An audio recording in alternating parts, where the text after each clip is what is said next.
if you don't mind, I'm going to record this session, Yeah. and then I'll send you a copy later. That way you got Okay. something to Yeah, look at. that'd be helpful. And also, if you don't mind, I don't think your video will pop up, but I might even put it on YouTube, Okay. so other people can learn as well. But more importantly for you, you can always refer to it. Okay, so just to start with, as mentioned, I put my card in. I have 2 external drives, save it as a DNG in Lightroom, and this is going to show you my work process on how I save. Some people have different ways. I tend to worry about file renaming with the ones that I've chosen later when I export. Keywording as well, because I could do that now or later. I'm not too fussed for these photos at the moment to do all of that.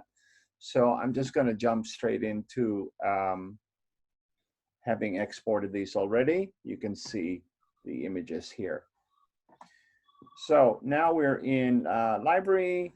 My archiving, as you can see here on the left, the drive that's attached is called Travel 1. And then I have this other drive, Untitled 1. It's an old one I was just looking at today.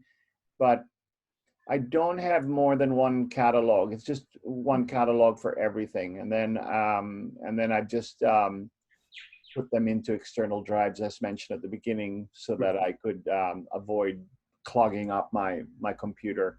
I'm using a BenQ 28-inch monitor.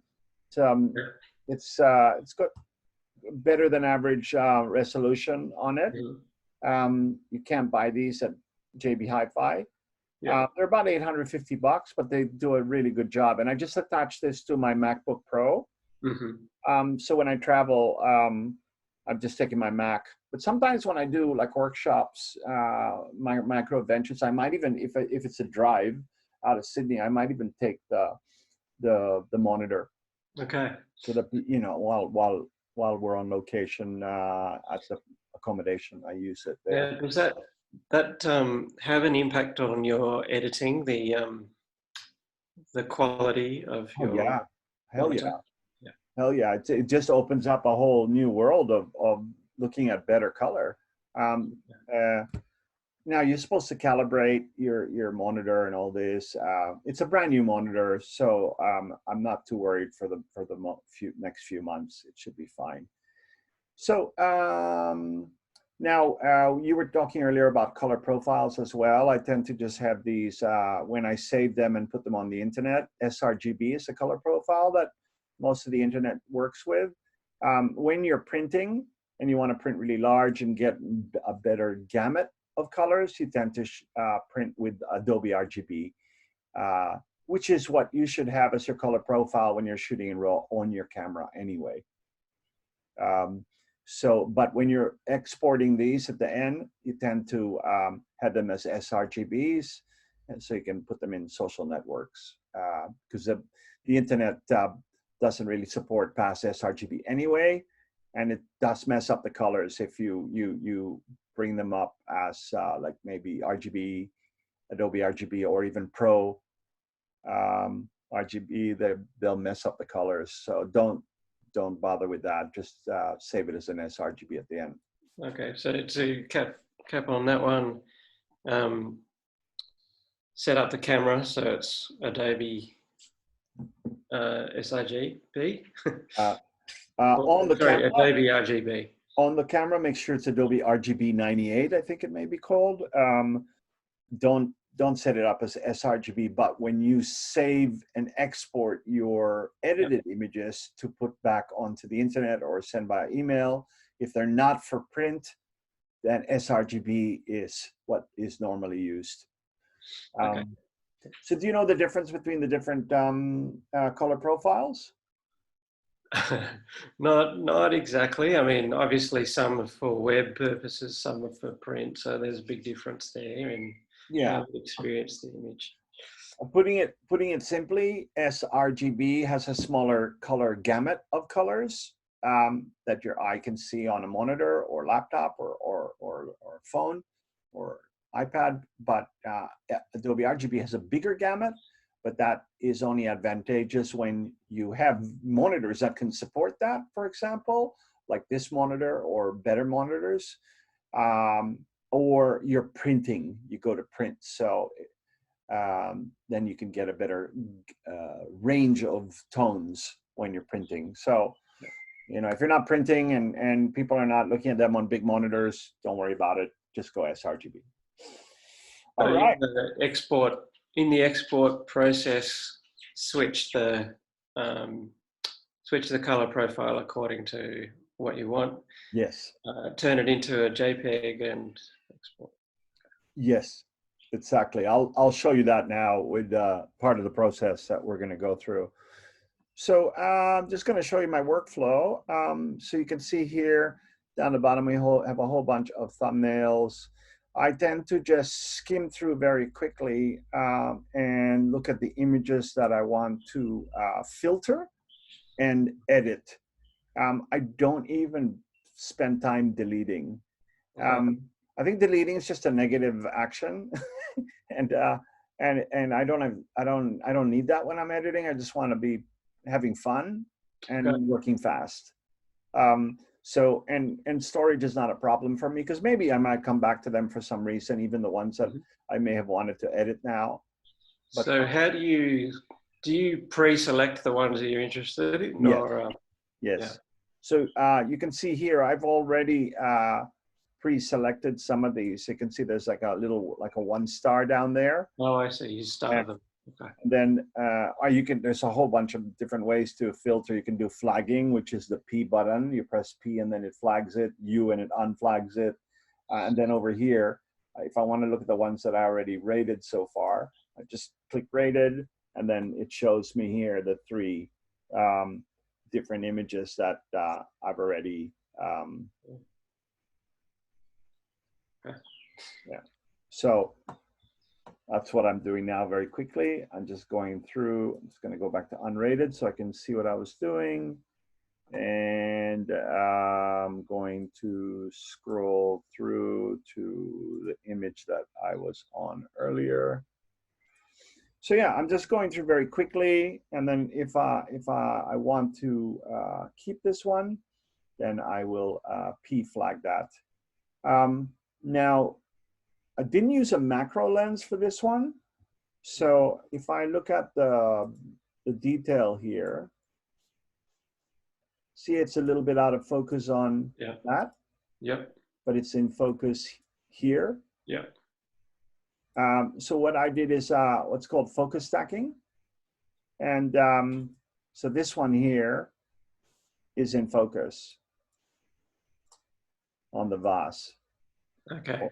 And then the other one I just showed you earlier, next to that one, is focused on the flower. Okay.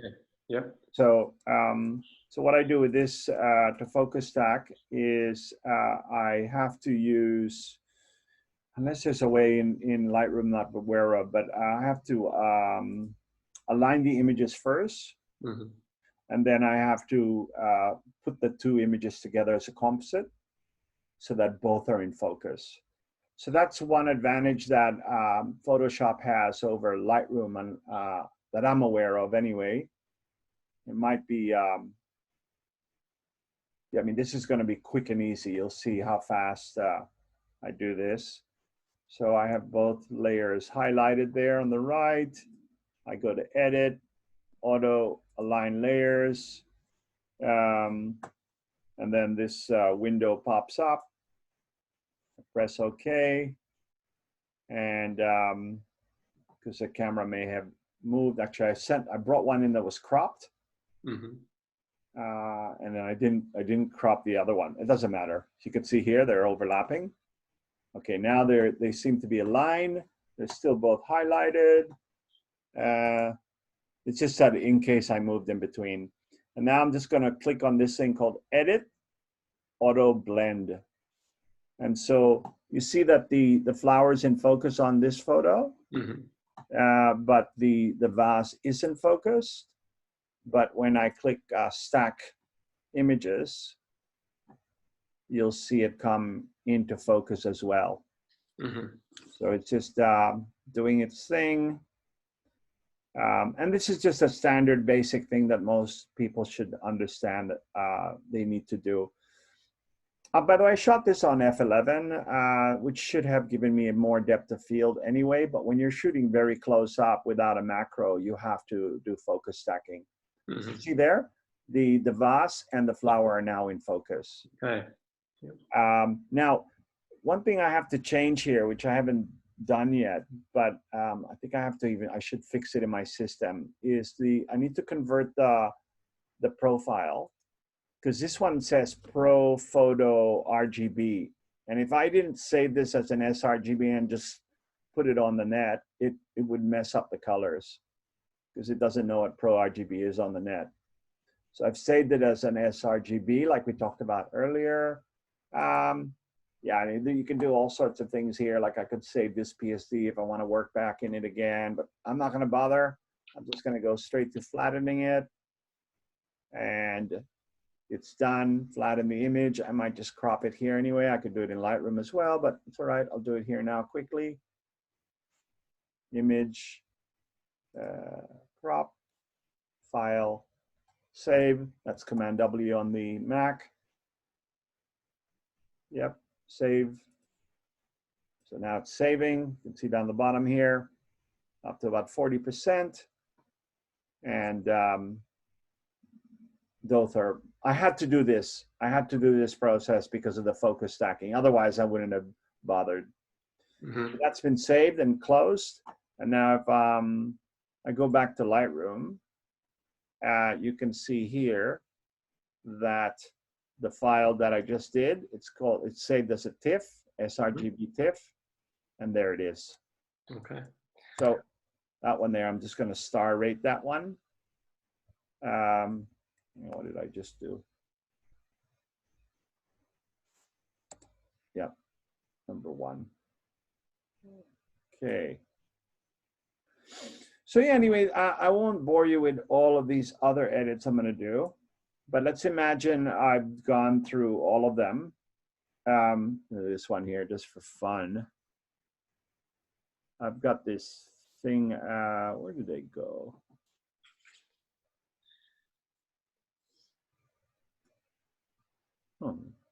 Oh, there they are. Yeah, I collect a lot of miniatures. Okay. Yeah, and I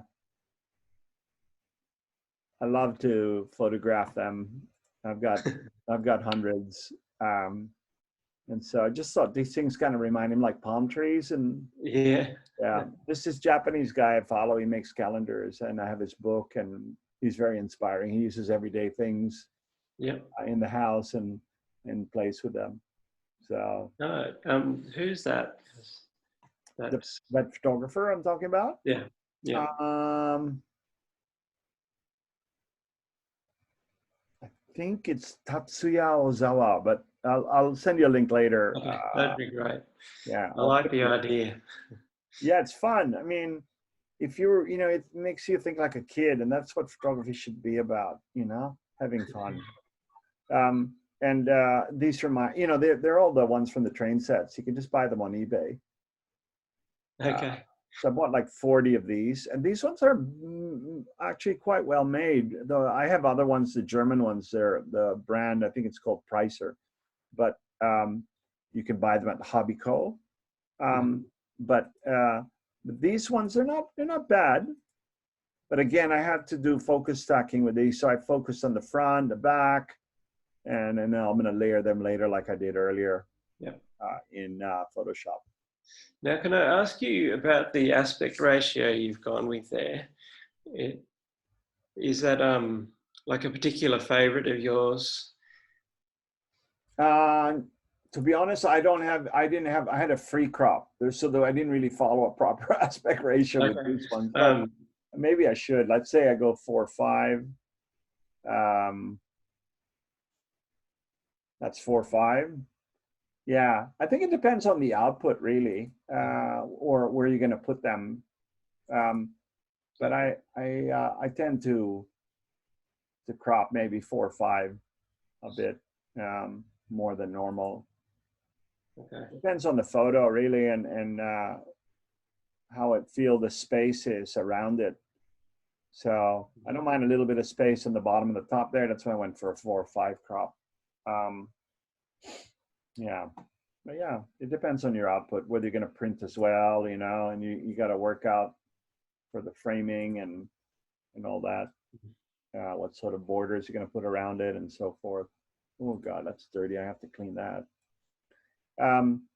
So at the end, let's imagine I've selected the ones that I like.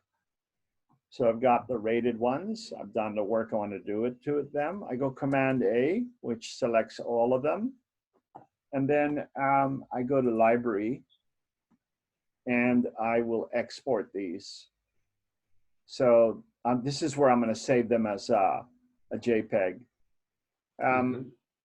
Now, there's so many ways to save in so many places and so many sizes, right? So I'm simply going to same folder as original photo. You know what? I should have done some research. I don't even know what kind of flower this is. Do you know? No. Okay. Anyway, I'm just going to call it red flower. I won't forget that. Red flower. And I've got these presets already made up. And this is going to go to the original folder, which is today's date. But I never remember dates, right? But I'll remember red flower. So when I do my search later, I'll be able to find that. And it's going into a folder on the same date, today's date. I'll show you later. And it's called small.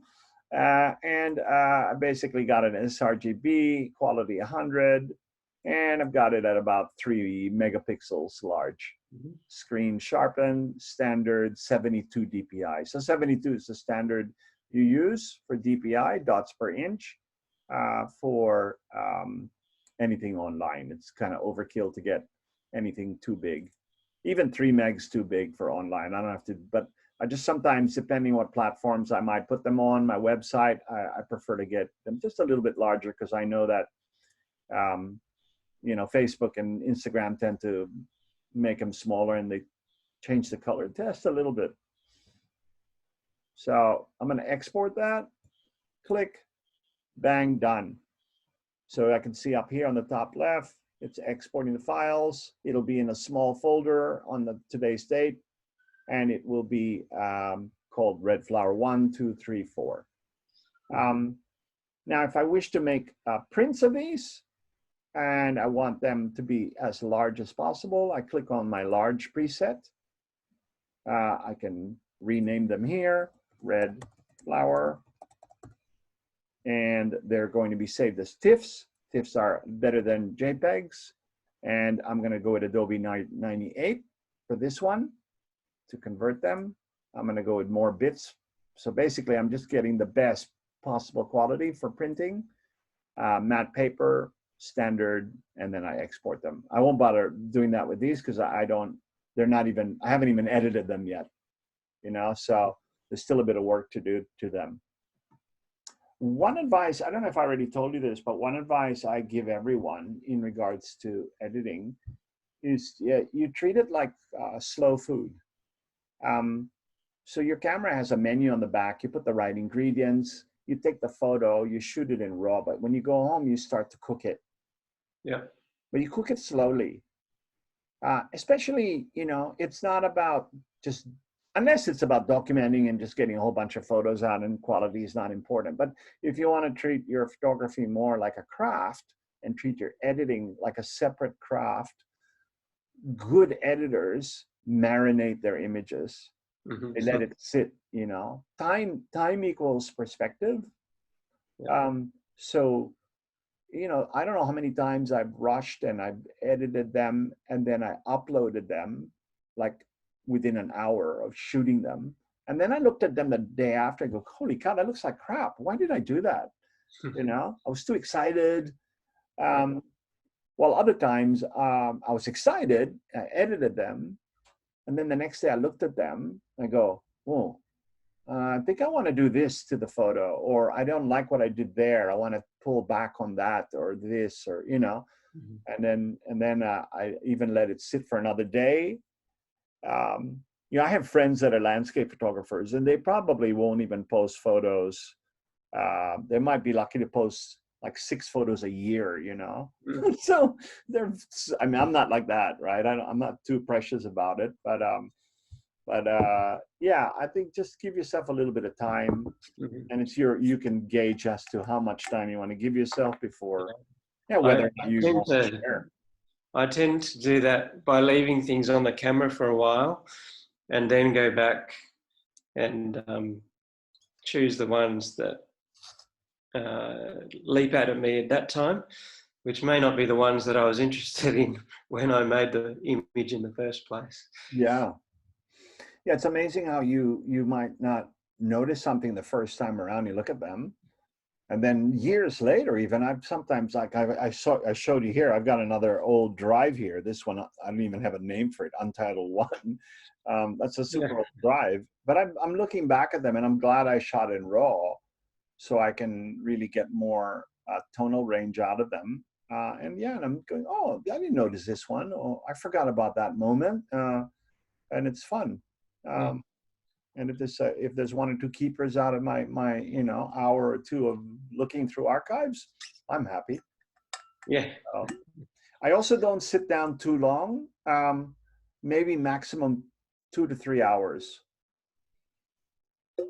And also when I shoot on location, probably also maybe 2 to 3 hours maximum. Because I don't know, I'm 55 now, but as you get older, I think all my concentration and my fitness is not going to last as long, you know. So I'm trying to make most of what I can do in the short time I have, and I think 2 or 3 hours is a lot anyway, you know. So yeah.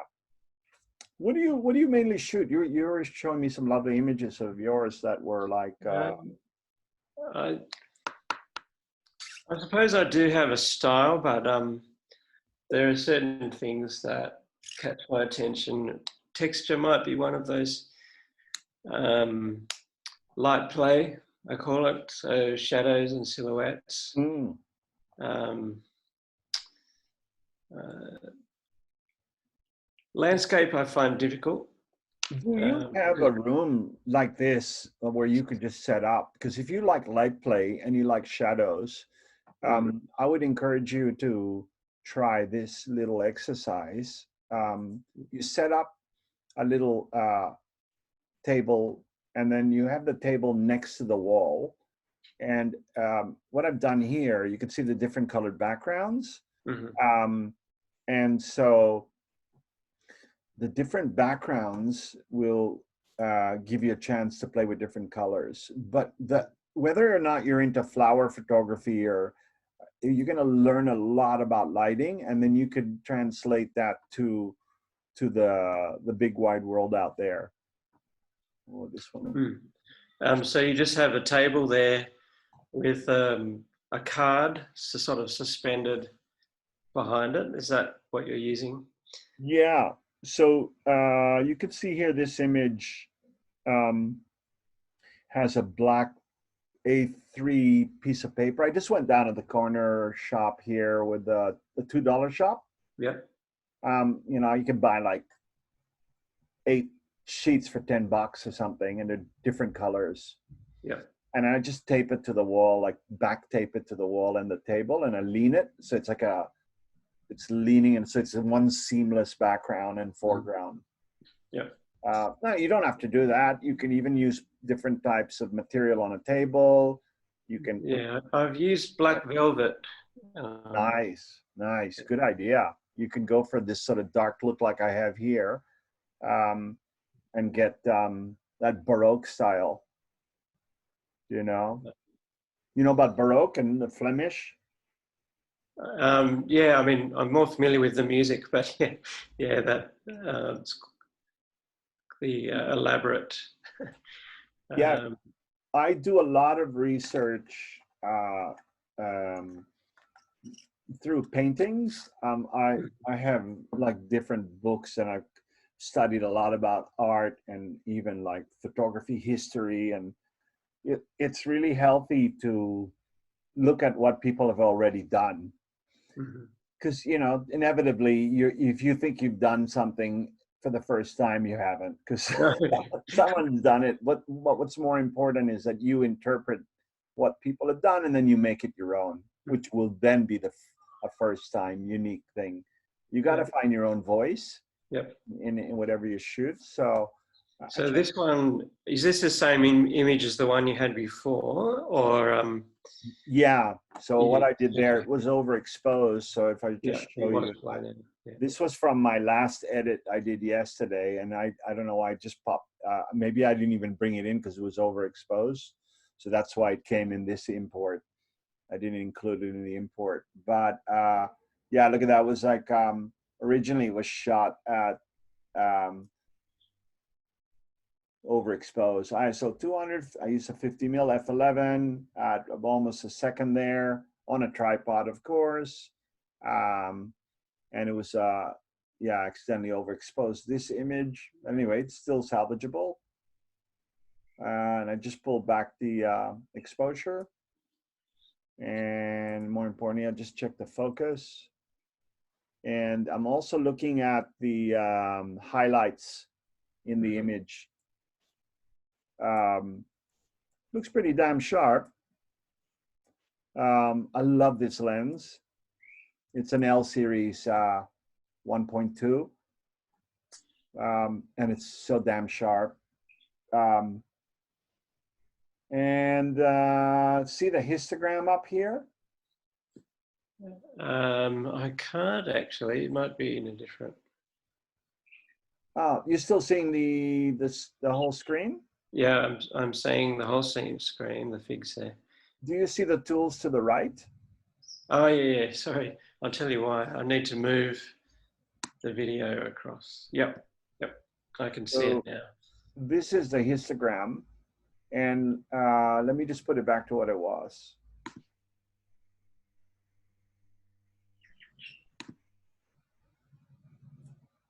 I could just do a shot. All right, so the histogram here has the shadow area down here on the left, the midtone, and the highlights.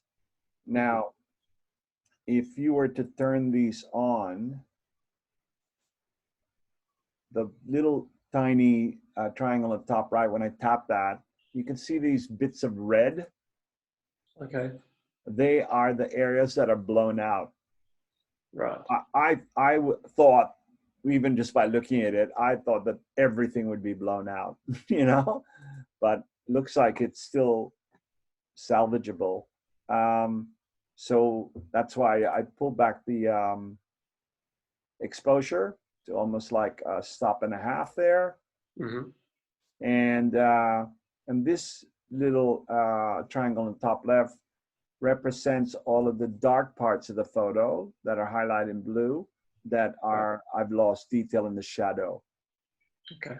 But who cares? That's just under the the fig. I don't need that. What's important is that I've got nice balance here with the highlights and that they're not blown out. So it's shown here. When this mountain-like peak of the histogram hits the ceiling, Yeah. it's called clipping. And then if it's over to the right, it'll be shining in red and it'll be hitting the ceiling. Okay. And that's called clipping. I'll show you here. There, look at that. See, it's right at the top there. Okay. Yeah. So clipping is used with sound as well and music, when you're recording. You go, wow, that was a beautiful beautiful recording, but you were clipping. You got to take it again. It's like, oh no. So so yeah, all I'm doing is there just pulling it back because it's still salvageable, and then I could work the file from there.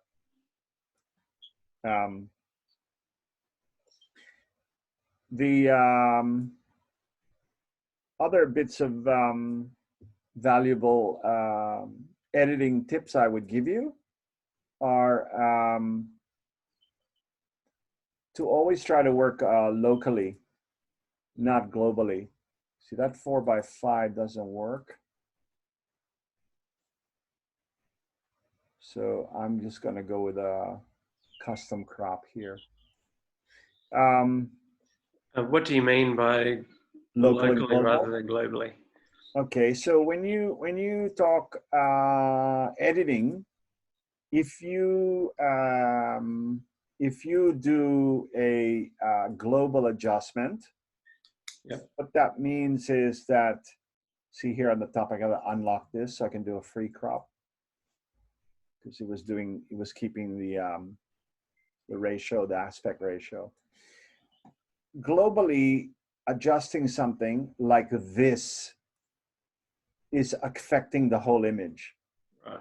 Yeah. Right? That's what's known as a global adjustment. When you make an adjustment to edit and it affects everything, that's known as global. However, if I was to get, let's say, the brush tool here, and I was to perhaps brush this area here just to bring out a bit more brightness out of the shadow, that's a local adjustment. So see here, I'm just brushing.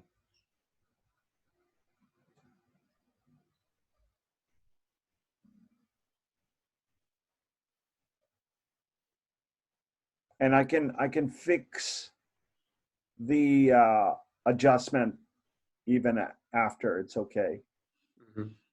Now, if I was really pedantic about doing this properly, I might even bring it into Photoshop. I would probably do a proper selection of it, and then I would be very careful not to go across the edge. See, I can see it's already doing the wrong thing here.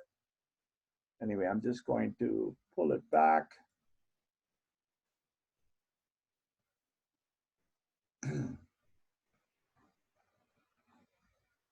And I'm just giving it a little bit of brightness, but it looks like it's done some funny things here. I have to check all of my adjustments. The clarity probably pumped it too much.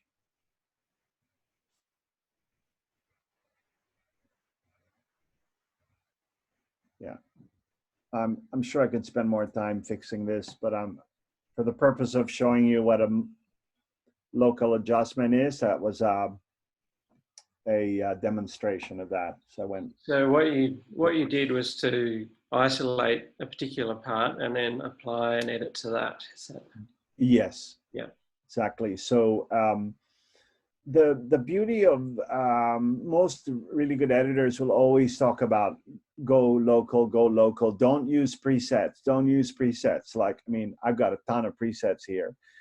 I don't really use them much, but when I do, I might click on them and then I might still make a local adjustment. So it just gives me a benchmark idea for something, and then I play with it from there. But the problem with presets is a lot of them can be more global in their adjustment, and then it could mess up the photo more than fix it up. Right. So yeah. So I'm just checking, just a little bit brighter. If I click on Y, I can see the before and after. Y on the keyboard shows me the before and after. Press Y again, takes it off. I want to get rid of that blue area down there that's distracting and just look at the image. And then I press F on the keyboard, and then I can have a really big look at the whole image and just see if there's anything else I want to fix. So now that I'm looking at it, I'm thinking these little spots here and back there, they're just a little bit distracting. So I'm just going to get this tool here, which is the clone tool, the spot removal. And with my mouse that I have, I have like a scroller thing on it. Mm-hmm. I can make the brush bigger or smaller. I just click that, and it's copying the pixels. Mm-hmm. If I copied if it went here and copied there and put it in there, I could move this around wherever I want to copy. Mhm. All right, that's one job done. Making it a little smaller again, scrolling on my little mouse. And the last one here. And when I've tried to do that in the past, I feel like I'm creating blotches. so, so I'm obviously not doing it right. yeah, it's probably copying the wrong area, or maybe you had too big a brush. Right. Okay. So, and the beauty with this as well, it's non-destructive. So if I went back in and see, I've got 1, 2, 3 spots. Mm-hmm. And if I wanted to go back in and work them, I wake up that one. And then if I want to get rid of it, I just press delete and then it'll bring it back. Mm-hmm. Oh, there it is. Okay. Took a while to show me, but that's the one I had before. But I'll do it again. I'll click done. And it's made a copy. The beauty of Lightroom, I don't know about Darktable, but it's non-destructive. So if my computer battery suddenly died or it crashed or I had to go off and do some other things and I leave my computer, it'll save everything. You don't have to, like with Photoshop, you have to save layers, flatten them if you want, do smart objects. There's all this other stuff you got to do, which also chews up a lot more processing on your computer and slows you down. Lightroom is just a little bit faster with the basic stuff that we're doing. So I love it for that compared to Photoshop, which chews up a lot more processing. Okay. Now I can start to probably do some basic edits here. This panel here at the top represents all of what I would probably call your tools to do local adjustments. So Okay. I used this spot removal one up here. Q is the keyboard shortcut, as it says there. Cropping as well. If you want to go with a free crop, you make sure you unlock it like I did earlier. Or you could do a custom one, or you could do all these different sizes. Mm-hmm. That was the clone tool or spot removal. This one, I don't even know why they bother using it. No one has to bother with red eye anymore because a lot of cameras will fix that. This one is quite good also. It's a graduated filter. Mm-hmm. So let's say I want to use the graduated filter here. And let's say I want to gradually darken this part of the photo. So just gonna, wherever that middle dot is, it's going to be the most intense. Now by default, it went to like half a stop over, but I'm just gonna go darker. Okay. And then you can make all sorts of adjustments here too. You can even move this around wherever you want, you know. You can even rotate it if you want. Oops, I made another one mistake. I'll delete that. And then I'll wake up this one. The other one's gone, and this one's awake. When I scroll over the top, it had a bit of red on it. Mm-hmm. This represents the area where it's doing its work. And I've just underexposed that area in the graduated filter to gradually darken that area. Okay. Yep. And then I could do the same in the top too if I want. Give another one here. But I have to be careful. You can do all sorts of brushing and masking as well. If I went too further down and then this one got darker, this stem of the fig, I could actually brush that back in to bring back the detail if I accidentally went over the top with it. Mm-hmm. But anyway, just for the purpose of showing you what this thing does, I've just sort of darkened a little bit at the top and the bottom. I had good light. and I had good composition, and I had a really nice background. It's simple, and technically, aside from overexposing the original image, but I can see I was even able to salvage this one, which I didn't even look at yesterday. But if I wanted to bring out more detail in the shadow, I could bump this up a little bit. If I wanted to pull back the detail in the highlights, that means I want to darken the bright part, which is around here, which is very bright and shiny. I could even suppress that or darken it further. I wanted to make the whites or the bright parts pop up a little bit more, because that's what my eye goes to. I can do that. I tend to zoom in out a lot just to look at the detail and try to work intuitively as well. And I might darken the blacks a bit. The clarity slider, I could use the brush tool, and I could brush in the clarity if I want. See here, the clarity slider is already to the right. Right.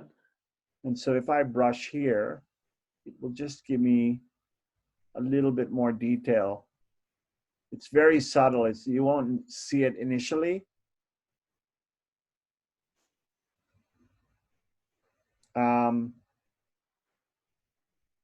But yeah, so it's sort of just also brought a little more contrast too. When you're talking about local adjustments, the thing I keep hearing over and over and over again from the experts out there is they always talk about transitions.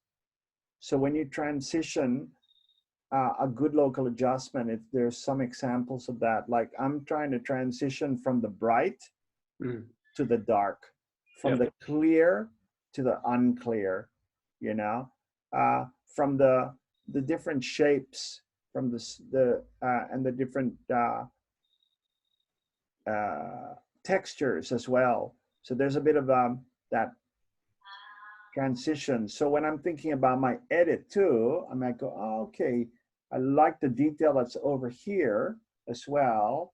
And I might pump up the shadows a bit, bring up the whites a bit, make my brush a bit bigger, and just show off this sort of greeny bit here and just a bit more on this side. I don't want to make it too unnaturally brighter on the right, unless I had I actually used a reflector as well, by the way. Okay, yeah. Which was on the right of this fig. And you know those little Sara Lee cake ones? Sorry, say again. You know Sara Lee cake? Okay, yes. There's a little disc on the bottom. It's actually a reflector. Okay. So yeah, next time you have one, just don't throw it out. You can use it in your studio, or you can just get a bit of cardboard and you can put tinfoil on it. Yep. Another hack, if you don't want to spend money on gear and equipment, if you have very harsh light coming through the window, of course, your curtains will help diffuse the light. Yep. I've got Venetian blinds, so I can even control it. But you could also, if you don't have that, you could even use like baking paper or tracing paper, which softens the light. Yep. So, or putting it closer to this side may have helped a bit too. Yeah, so there we go. Just a little bit of brushing in, playing with the transition between the clear and unclear, the dark and the light, the different shapes.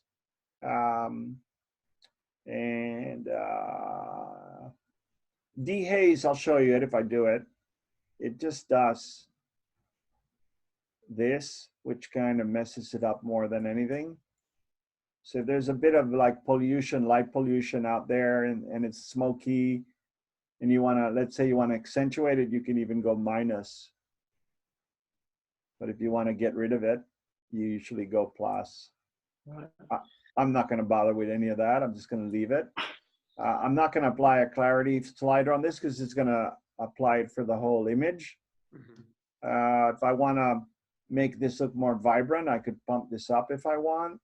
I want to saturate the colors a bit more. I could do that, but again, this is going to apply it to the whole image. So I would rather go down here and play with the luminance. That's the brightness of it. Yep. And then I would just pick the colors that I wanna accentuate more. So I guess it's kind of like a yellow green color in there. Yep. So I might play with a little bit of yellow luminance. Note, I'm not playing with the saturation. I'm just playing with the luminance. So it's just making it pop a little bit more. You know, as I get close up to this thing too, I'm seeing a few of the flaws on this. Yep.